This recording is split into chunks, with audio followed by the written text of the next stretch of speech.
दोस्तों, आज की कहानी है आखिर मेरा घर कहाँ है। चलो दोस्तों, कहानी को शुरू करते हैं। शादी क्या होती है? जब एक लड़की की शादी होती है, कितने सारे अरमान, कितने मीठे सपने उसके दिल में बनते हैं, उसके मन में बसते हैं, वही तो टूट कर बिखर जाते हैं जब वही लड़की शादी होकर अपने ससुराल पहुंचती है, जहाँ उसे सुबह से शाम तक कितनी बार तक जताया जाता है कि उसे अब इस घर के हिसाब से रहना है, इस घर के हिसाब से ही आना जाना है, इस घर के हिसाब से ही खाना खाना है, इस घर के लोगों का सम्मान करना है, इस घर की मान मर्यादा का ध्यान रखना है, बड़ों का सम्मान करना है, इस घर की बात बार नहीं जानी चाहिए। जहाँ तक मान मर्यादा, बड़ों का सम्मान, आना जाना है, वह सब ठीक है, लेकिन उस घर का क्या जहाँ उसने जन्म लिया, जहाँ उसका पालन पोषण हुआ, जहाँ उसे सारे संस्कार मिले,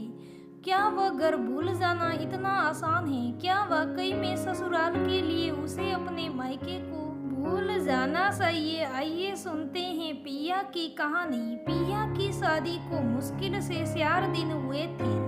सासू माँ का हुक्म आया कि अब शादी की कुमारी उतार दो, बहू कल से सुबह सुबह 6 बजे रसोई में नहा धोकर पहुँच जाना। जी मम्मी जी कहती हुई पिया ने सोचा कि मैं तो रोज ही उठ जाती हूँ, तो मम्मी जी ऐसे क्यों कर रही हैं? अगले दिन सुबह 6 बजे पिया नहा धोकर किचन में पहुँच गई और मम्मी जी के डायरेक्शन में किचन का काम अच्छे से संभाल लिया। करीब 9 बजे मायके से माँ का फोन आया, बेटा सब ठीक ठाक? हाँ, माँ ने पूछा नाश्ता कर लिया? पिया थोड़ा सा रुक गई और फिर बोली हाँ कर लिया माँ। माँ ने कहा सच बता। तब तक सासू माँ की कड़कड़ती हुई आवाज आई, बहू बाद में बात कर लेना, पहले काम कर लो। पिया ने कहा जी मम्मी जी। माँ फोन पर सुन रही थी। उन्होंने फोन चालू रखा और उन्हें पता ही नहीं था कि फोन चालू है। उधर से सास ने कहा चलो सबको नाश्ता लगा दो, और हाँ जब सारे लोग नाश्ता कर ले तब तुम खाना, तुम घर में सबसे छोटी हो।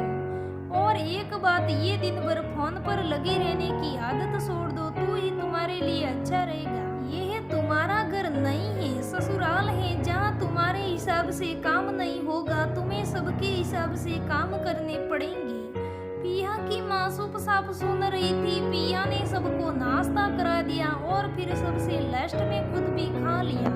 टाइम देखा तो 11:30 बजे थे। पिया को याद आया कि ठीक 8 बजे वो नाश्ता करके ऑफिस निकल जाती थी। दोपहर में सोचा माँ से बात कर लूं, तब तक सासू माँ की आवाज आई, बहू आरामी करती रहोगी, खाना भी बनाना है। पिया बोली जी मम्मी जी कहती हुई उठकर किचन में आ गई। 4 बजे तक सारा काम हो गया था। सोचा पूरा दिन हो गया, माँ से बात कर लूं, तब तक आवाज आई, बहू शाम की चाय का वक्त हो गया है, यहाँ पर सबको 5 बजे चाय मिल जानी चाहिए, और साथ में हल्के स्नैक्स भी। पिया उठी और चाय बनाने लगी। साथ में पकौड़ियाँ तलती गई। फिर से सारा काम करते करते 6 बज गए थे। तब तक सासू माँ आ गई और बोली, बहू रात के खाने की तैयारी कर लो। पिया ने घड़ी देखी तो 6:30 बजे थे। रात का खाना करते करते 10 बज चुका था। अब पिया ने शयन कक्ष की ओर बढ़ने लगी तो फिर से सासू माँ की आवाज आई, बहू सुबह ध्यान से 6 बजे। पिया ने कहा जी मम्मी जी। जैसे ही वह शयन कक्ष में आई, फोन उठाया तो देखा माँ ने श्यार फोन किया था। जैसे ही फोन मिलाने के लिए उठाया तो उसका पति पारस आ गया था और बोला, अरे पिया अब तो इस घर को अपना समझा करो, सारा दिन फोन पर ही बात करती रहोगी क्या? यहाँ के लोगों को अपना बनाने की कोशिश करोगी या नहीं? पिया ने एक बार पारस की तरफ देखा और सोचा, सुबह से मुझे सारे लोग यही बात बताने की कोशिश कर रहे हैं क्या यह तुम्हारा ससुराल है, मायका नहीं। और अब पारस जो कि शादी के पहले तक हमेशा तालमेल बिठाने की बात करता था, मुझे क्या बता रहा है? हमेशा सोच वही रहेगी। फिर पिया ने अपने दिमाग में आए झंझावतों को किनारे करते हुए कहा और धीरे से मुस्कुराई। पारस ने कहा, देखो पिया, माँ की कोई बात मत काटना, वो जो कहे वही करना। पिया ने कहा जी। रात बीती, अगली सुबह आई और इसी तरह करते करते 4 दिन बीत गए। पिया सोचती रह जाती है कि अपनी माँ से बात करनी है, क्योंकि हर दिन उसे ससुराल और मायके का फर्क बताया जाता है।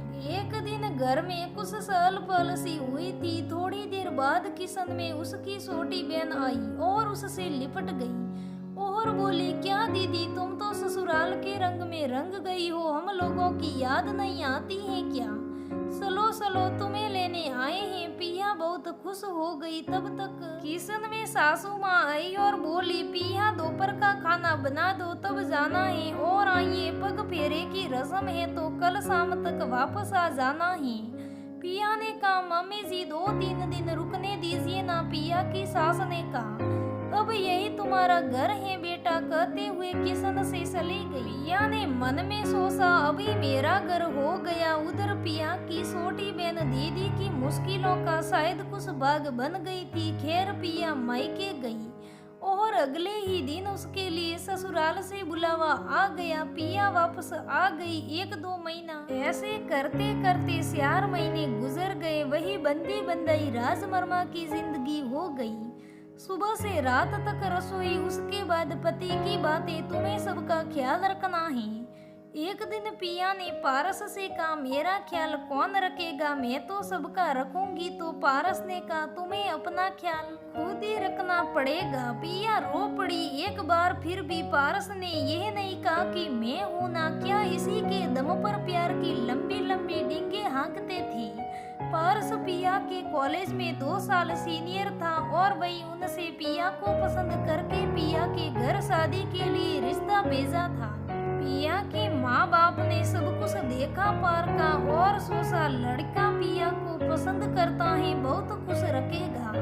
लेकिन यहाँ तो पारस पिया की खुशी की कोई बात ही नहीं करता है। सिर्फ और सिर्फ उसे समझाता है कि तुम्हें सबको खुश रखना पड़ेगा।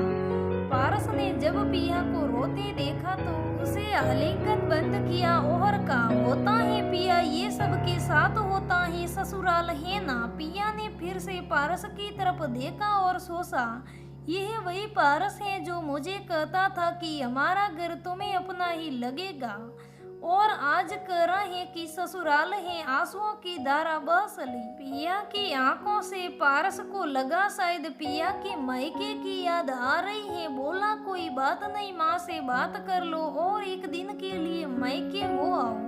अगले दिन पिया ने नाश्ता बनाया और बोली, मम्मी जी, मैं सोच रही हूँ कि माँ से मिल आऊं। पिया की सासू माँ ने कहा, अभी तो गई थी, कितने दिन हुए हैं, नहीं तो फोन कर दो, वह लोग आकर मिल जाए। और हाँ, आज दोपहर में लौकी के कोफ्ते बना लेना।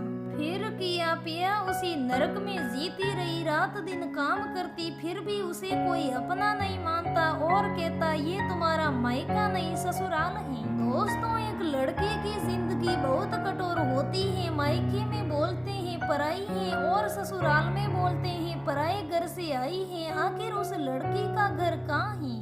आखिर एक बेटी का घर कहाँ है, जहाँ ना ससुराल वाले बोलते हैं कि ये तेरा घर है और ना मायके वाले। आखिर बेटी जाए तो कहाँ जाए, उसका भी घर होना चाहिए। दोस्तों, ये दर्द भरी कहानी कैसी लगी मुझे कमेंट करके जरूर बताना। अगर कहानी अच्छी लगी तो लाइक करना, शेयर करना, हमारे चैनल को सब्सक्राइब करना। धन्यवाद दोस्तों, फिर मिलते हैं।